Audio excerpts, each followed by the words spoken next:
How to use TikTok filters from other people's video. Hi guys, welcome to Create, Login and Delete, and let's get right into the video. First, open up the TikTok application in your device and log into your account if you haven't logged in yet. Once you're logged in, find the video with the filter you want to use. Scroll through your For You page or search for a specific video by using keywords or hashtags. Once you find the video, tap on the filter name right here.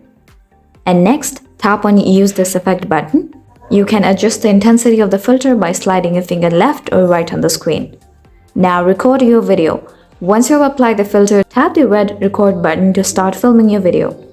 The filter will be applied to your footage in real time. It's important to note that some filters may not be available for download and some creators may disable the option to save their videos. Additionally, some filters may only work with certain camera orientations or lighting conditions, so be sure to experiment with different settings to find the best results. So that's it for today's video. We hope you find this video helpful. Please make sure to hit the like button and subscribe to us for more helpful tutorials.